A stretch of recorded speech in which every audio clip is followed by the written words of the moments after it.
Well, it's going to go on for a long time, I suspect. I mean, they said they released them, but what did they release? No, they're still not all out yet. But what did they release? Yeah. Like, it's weird. The whole thing's weird. It feels like everything's been drowned out by everything else been going on with like the Somalians and the ICE shooting. It feels like that's completely drowned out anything about it. I think some of that's on purpose. Oh, 100%.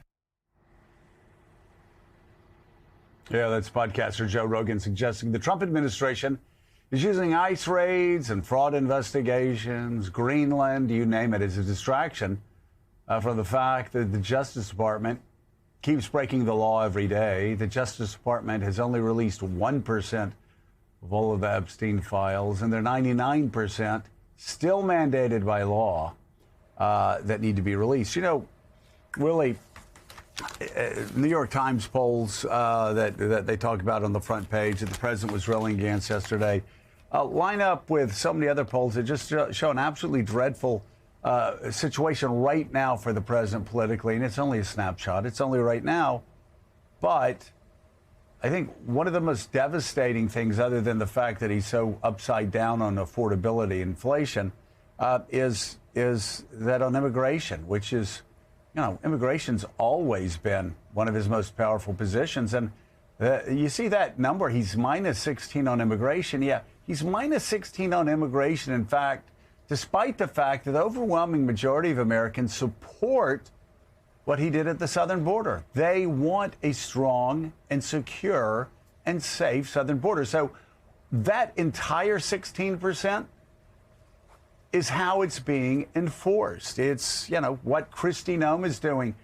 What you have Stephen Miller inside the White House every day pushing for more brutality. It really doesn't make any sense. And this morning, the Washington Post writes a fascinating story and talks about the parallels between what's happening now and what a lot of us conservatives were concerned about in 1993. Some things that a lot of people watching right now won't remember, but Ruby Ridge and what happened at Waco. That's when you started having the NRA calling federal agents jackbooted thugs. It enraged, George H.W. Bush and a lot of other people. But this growing populism, this growing libertarianism, this growing fear of federal agents coming in and kicking down your door, are you ready for this? Without a warrant. That started in 1993 in a very significant way. I know, because I was in the middle of my first political campaign, and that was a real issue. So here you had the fear of an overreaching, overpowerful federal police force kicking down Americans' doors. And here you are, and we fast forward to 2026, and it's not the Democrats doing it. It's the Republicans doing it. It's not Janet Reno doing it at Waco. It's Kristi Noem doing it wherever she goes. And there is no doubt this is really impacting Donald Trump's numbers. What Kristi Noem is doing is dragging down Donald Trump's numbers. What Stephen Miller is pushing every day is dragging down Donald Trump's numbers. Those are just the realities. We've said it here every day. And again, I get so tired of trying to help people who just don't want to be helped, telling people not to put their hands on red hot stoves, even though they love putting their hands on red hot stoves and burning them and being shocked.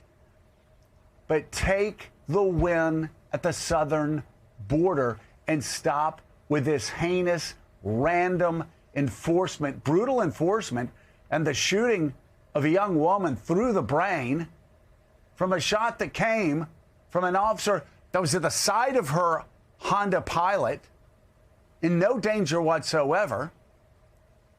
Like, that, do they really think having untrained people in the streets of Minneapolis, not knowing how to de-escalate, not knowing how to handle their weapons, the guy that, the killer, the guy that killed, the shooter who killed Renee Good, was juggling an iPhone and a gun at the same time. That guy would be fired from the NYPD. He would be fired from the LAPD. He would be fired from every major police department for what he did here. There wouldn't be disciplinary action. It would be far worse than that if this had happened to a cop in the NYPD. They would not still be wearing the uniform. No doubt about it, Willie. But this is what the White House has allowed Kristi Noem and Stephen Miller to do. And the results are absolutely devastating for Americans, devastating for Renee Good and her family, and pretty damn bad for Donald Trump's poll numbers. Yeah, and this national police force, what it amounts to, unaccountable. The investigation thus far from the Justice Department, the Trump administration, in the video that you just looked at, is focused on lawmakers in Minnesota. It's focused on Renee Good's partner and what ties she may have had, instead of investigating what happened and exercising some accountability. And you're right, Joe, when Americans see images of U.S. citizens mistakenly being dragged out of their homes without the opportunity to put on a shirt or pants in the freezing cold with a blanket thrown over them, and then ICE saying, oops, sorry, wrong house. Or a five-year-old, a kindergartner in Minneapolis, being taken with his father from his driveway and flown to San Antonio. When you have a person yesterday being detained on the ground, restrained, and then being sprayed in the face with some kind of irritant. These accrue to a story for the American people, the vast majority we're seeing now of the American people who just don't like what they're seeing. Again, to your point, strong border, get the murderers and rapists who are here out of the country as promised during the campaign. The American people say, yeah, go do that. But not this, not what we're seeing here. That's a U.S. citizen, not five-year-olds being taken from their driveways and flown to San Antonio, not American citizens being harassed in the streets and sprayed gleefully by agents of ICE. But there is, Joe, to your point, some sign that the White House at least maybe is reading the polls a little bit over the unpopular tactics being used in Minnesota. Here's Vice President J.D. Vance yesterday in Minneapolis. What I do think that we can do is, working with state and local officials, we can make the worst moments of chaos much less common, and all they've got to do is meet us halfway. The vice president conceded ICE has made mistakes, echoing recent comments made by the president about the shooting death of Renee Good. Vance also walked back his remarks from earlier this month that the officer who killed Renee Good had absolute immunity. Remember, he said that at the White House. Here is what the vice president said the day after Good was killed, followed by his comments yesterday. The precedent here is very simple. You have a federal law enforcement official engaging in federal law enforcement action. That's a federal issue. That guy is protected by absolute immunity. He was doing his job. I didn't say, and I don't think any other official within the Trump administration said, that officers who engaged in wrongdoing would enjoy immunity. That's absurd. What I did say is that when federal law enforcement officers violate the law, that is typically something that federal officials would look into. So some clarification there, Jonathan Lemire. Larger point, though, J.D. Vance, the vice president, for him, let's just say, at least showing a little bit of concern, perhaps not about the tactics used by ICE or about the immigration policy, but reading some polls that show what they're doing is deeply unpopular with the American people. Yeah, I mean, I think there's something a little rich about the vice president suggesting the local officials need to meet them halfway when, A, the federal government is completely taking control of the investigation into that shooting, refusing to cooperate with state and local authorities, and B, the federal government has opened up criminal investigations into local officials there, including the mayor of Minneapolis and the governor of Minnesota. But yes, there was some thought that Vance would go to Minneapolis to sort of inflame the situation. He didn't do that.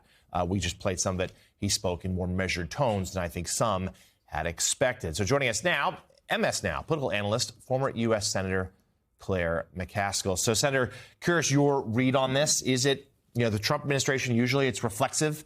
They take criticism. They don't back off. They don't apologize. They double down. And it seemed like that has been the case in Minneapolis to this point. Do you suspect that could continue? Or is this indeed the vice president and the political operation of the White House reading some polls and saying, maybe we need to change our tone even a little? Well, what you saw yesterday is a candidate for president, not Trump's vice president. I think J.D. Vance is looking ahead and realizing that if he doubles down and tries to, say what's going on in Minnesota is just all American stuff, that really hurts him as a presidential nominee. So he's trying to, make stuff up like somehow the state and local people are responsible for this because they're not meeting them halfway. I don't even know what that means. What are they supposed to put masks on too? Is that meeting them halfway? Are they supposed to be breaking out windows and dragging women with their children in the car physically out of the cars? It's really what he was trying to do is change the narrative that somehow this is all because state and local people aren't cooperating, which, of course, is just BS. It's just not true. They haven't even been asked. I would say to him, if I had been a press person and had a chance to ask a question, well, why aren't you allowing the state and local people to participate in the investigation of the shooting?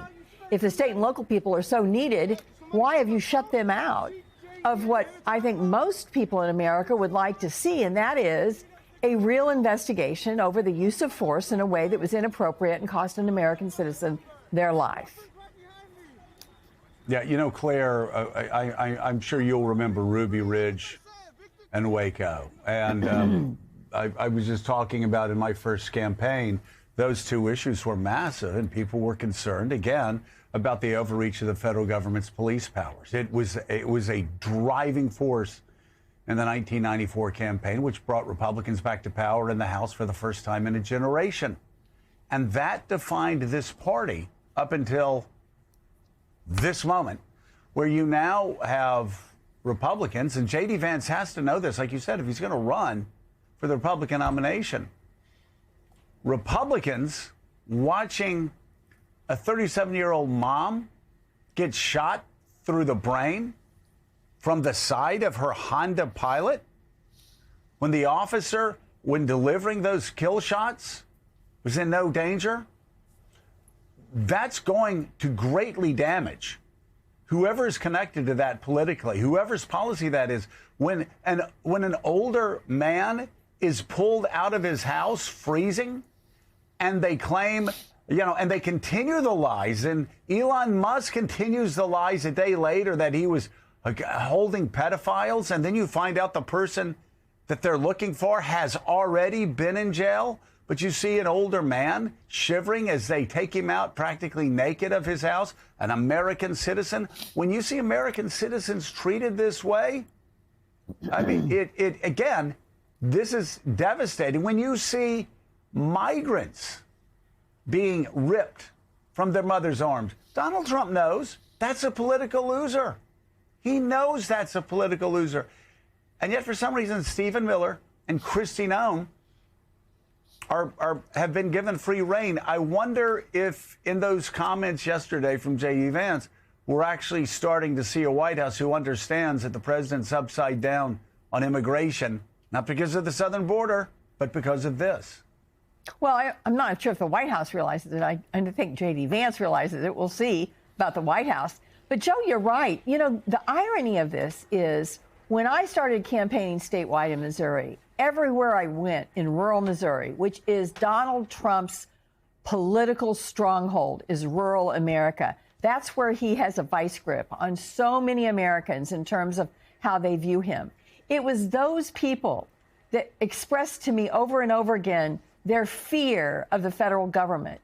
Missouri didn't want to do Real ID because, oh, my God, the federal government is going to have our information. And we have to have guns because the federal government could actually come after us and our property. We have to be ready to fight back the federal government. Now, when you look at what's going on, it is, in fact, their federal government. It is Donald Trump's federal government that is wearing masks and being thugs and violating Americans' rights, right and left, their rights to be secure in their own homes. That's sacred in rural America, to be secure in your own home. And why do we have all these stand your ground laws? It's because people want security in their homes. So they are really across the line here.